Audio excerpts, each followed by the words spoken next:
因为来的时候呢，我们开这个日本的 JDM 的啊，这种风格的，回去的话得换一种风格。这车钥匙，你能猜出是什么车吗？老奔，这我熟。80年代到140前期是这个，后期就不是、这个。OK 啊，这80年代，你看一下，哇塞，124 6门版，牛逼吧？哦，这行不行？可以，124 6门版，这可以。是不是惊喜？这个车之前北京有一些当开道车用的。是我这个车成色各方面没得说的。之前的车主霍英东先生。哦，霍英东的车。对，你看的所有的东西，你看有点老了哈，都是原来的。你看这个内饰，新不新？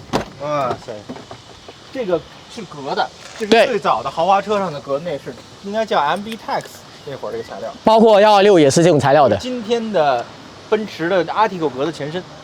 这东西特结实。然后它3排，然后3排座椅呢，它可以电动调这个靠背哈，前后是手动的。然后第三排。这个车是德国那个 Benz 公司改的。对。实际上它的主要需求是政要的这种开道车，它可以做很多的保镖，然后都卡着门，随时可以下来。对。然后它这个公司虽然它不是奔驰股份啊或者各方面，但是它做出来的东西奔驰是原厂认可，所以它这个代号不叫 W 的124，是 V124，所以我相信这个车也是一个惊喜吧。啊，这成色真好，你看，大家看这轮毂盖啊，这个带金属边的。这个是原厂的，国内的副厂的全是塑料的，不带这金属边儿，带这边的老贵了啊。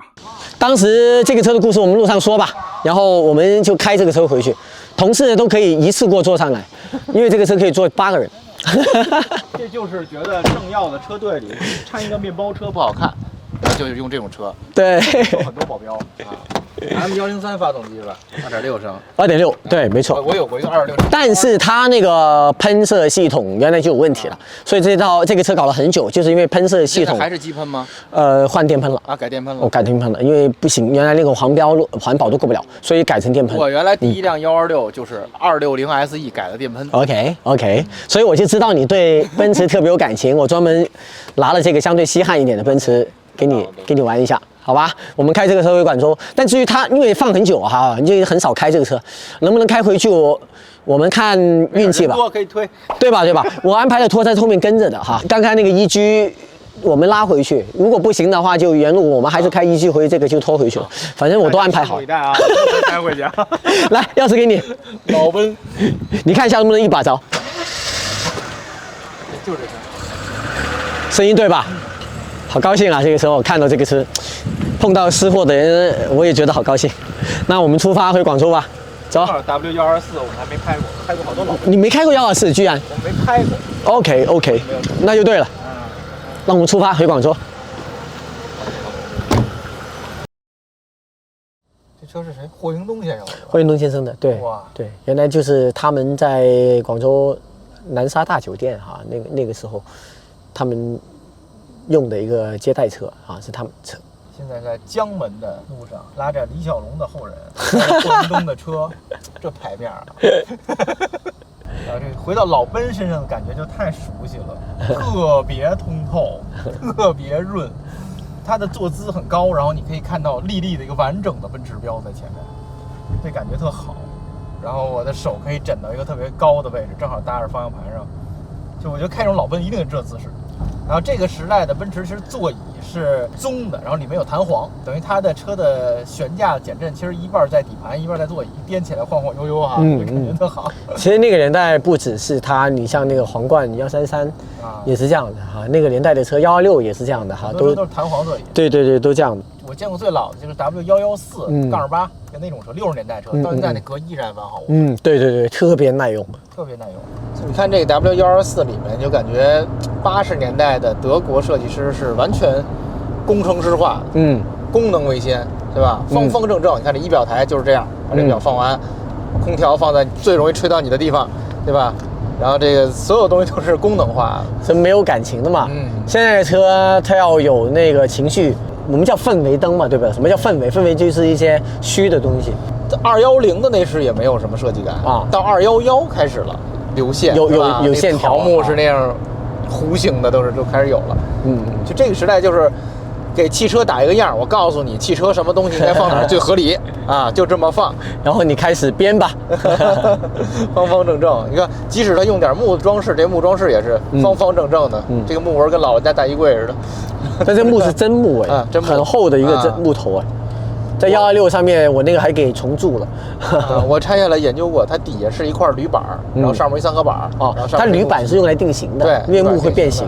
但实际上那个铝板的强度是不够的，这玩意儿晒容易翘起来啊。是，就之前看老奔车况好不好，就看这块木板。OK， 哦，如果裂或者翘起来就没有那么好。如果这块木板还特别舒服，就证明这车就没晒过嘛，说明。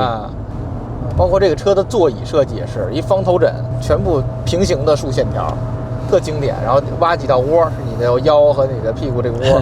但是现在看起来，这是最漂亮的座椅，最舒服，而且人机工程也是最好的。开着这个车，你就有满满的仪式感。你踩油门都沉沉的往起走，你觉得后面坐着领导，我得走特别直，特别稳。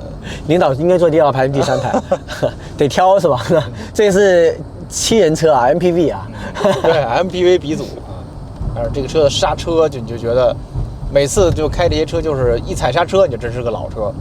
头一段什么东西都没有，但是它是硬的，踩下去没反应。对，140就这样的，我以为它是刹不住的。有一次特别惊险的一个情况，我前面那个车忽然间遇到紧急情况了，急刹车，我眼瞅就要惨了，完蛋了，我肯定要撞它，我一脚跺下去，哇，那个车在这样紧急的情况下，它能刹停哎。对，所以说你平常给你那个错觉，它就是故意的让你不要那么冲刹的啊，但关键的时候它就能站得住。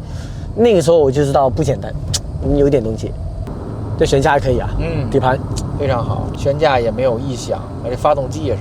老奔驰如果发动机状况不好了，那声音特别低沉，然后嘶哑，然后踩的不走道嘛。对，要开老车就必须要这种状态。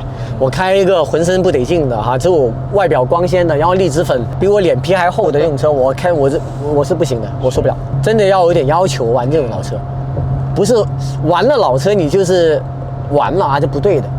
因为实际上，我一直给大家玩家们灌输一个观点，尤其是那种版本不是很稀有的车，其实大部分汽车是不值得收藏的，90%的汽车到年头就应该报废掉，只有那一小部分公里数特别少的、保持的特别好的，像这种奔逸呀、5系呀、3系这种车才值得我们留下来。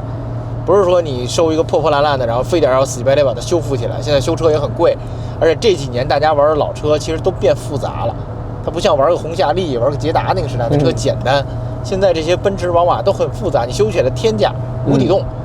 所以说，如果您抱着想收藏的目的玩这个车的话，一定要去找那好的，哪怕差的2万，好的5万也要买那5万的。对，别买那2万的。对，是这样的，你差出来那3万块钱你修不回来的。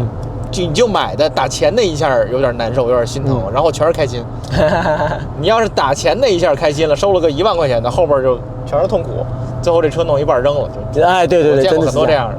我对这个124这一代的 E-Class 是很有感情的，可以说是我启蒙啊。因为我小朋友的时候呢，我家里面我有个舅公也是顺德的哈，还有那个不是李小龙，另外一个舅公，我小朋友的时候。人生坐的第一部轿车，因为那时候都是坐吉普车，我坐的第一部轿车就是190E。190E 跟这个是一样的哈，都是一样的。我小朋友就站在这个地方，第2号排中间这个位置，就扶着2个座椅就看前面，我就知道原来成功的话是可以开一部车头立着这个标志的车再往前领跑的。所以从那个时候打小，我心里面就有这个烙印了哈，我以后也要开着一部车头立着这样一个标的这样一个车，这是我的人生的一个目标。所以我对这个车是特别有感情。当时我坐那个车是在晚上哈，那个灯是黄色的灯，啊，就是那种感觉。其实，在这个年代，就80年代到90年代前期，奔驰几乎是神一般的存在。就它几乎霸占了全世界所有国家的政要和这些高级的用车的。那是，现在也是啊。后来奥迪也上来了啊，宝马也上来了。你想想90年代的时候，要不是中国引进，谁知道什么是奥迪呀？是吧？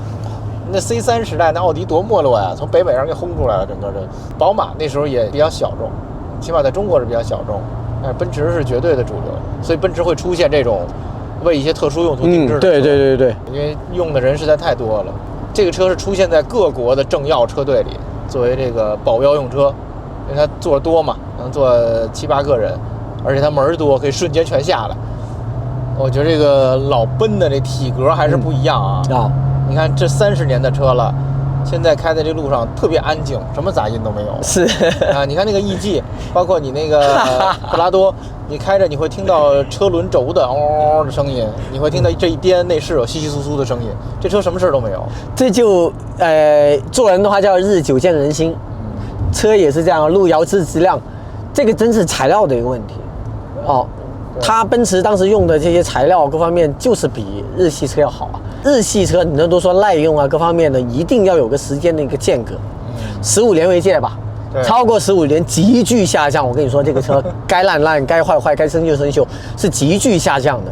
但欧洲车那个小毛病是保持住的啊，一直都那么多，新车就那么多，但是它也不会忽然间恶化。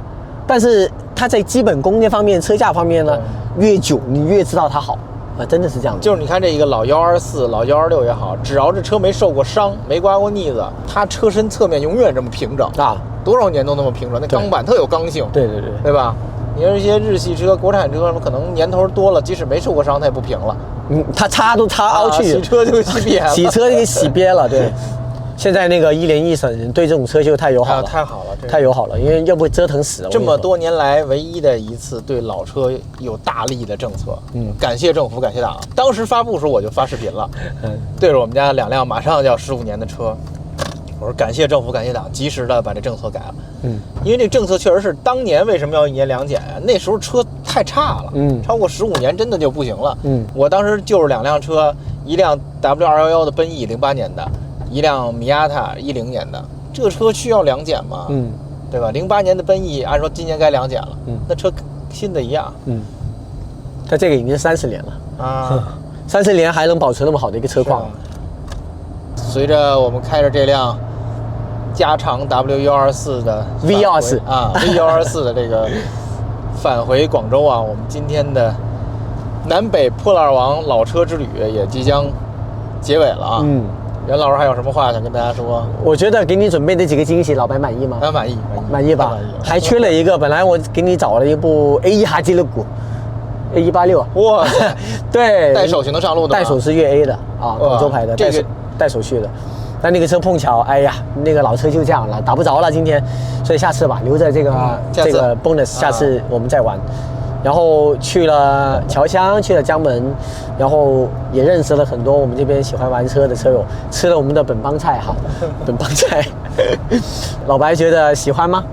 特别好，特别喜欢，真的，我能感受到广东的这种活跃啊，这种侨乡嘛，它是中国最早对外的一个地方。对。然后它的建筑，你看，其实你到中国任何一个地方都是传统建筑，到这儿是各种风格的西式建筑啊，能见到意大利那种骑廊，是吧？能见到圆拱门的建筑，各种各样的西式的建筑，哥特式的都有。而且这儿的车也是，你看你对这些日系车的这看法、这个玩法，都是我所体会不到的。哦，真的，在北京可能一辈子也体会不到，真是太有收获了。我相信。屏幕前的大家也是一样啊，当然我屏幕前有超过20%的朋友都是廣東的朋友，會感到特別親切，特別有共鳴，是吧？係咪啊？有廣東 friend 嘅話，而家彈幕走起打個卡嚇，我特意向粵語，我說有廣東的朋友。白話汽車終於出現白話了，因為粵語就叫白話嘛。是，好多人問我你怎麼不說粵語，我說我也不會啊。好啊，我也很高興，作為南方東道主吧，我们这次老白来南巡的话，我可以接待一下，我个人是莫大的荣幸的。也欢迎大家，如果你喜欢汽车，喜欢咱们广东的汽车文化，有空的话也可以过来我们公司参观一下啊，来我们的秦淮车展哈。每年我都会提前预告的，也有越来越多的外地的车友专门坐飞机过来去参加我们的车展，把他的车运过来，也有很多的。所以我也希望大家一起参与到这个地方。今年留2个位置给老白啊，你把你的车拉过来哈。我也约定了，代表袁老师啊，欢迎以你为首的广东车友来北京，带你看看我们小时候玩的是什么东西，特别好，我一定要去，做我们的红夏利，对，一定要去，约定了。感谢大家的收看，好，谢谢，也谢谢老白过来跟我们一起玩，再见。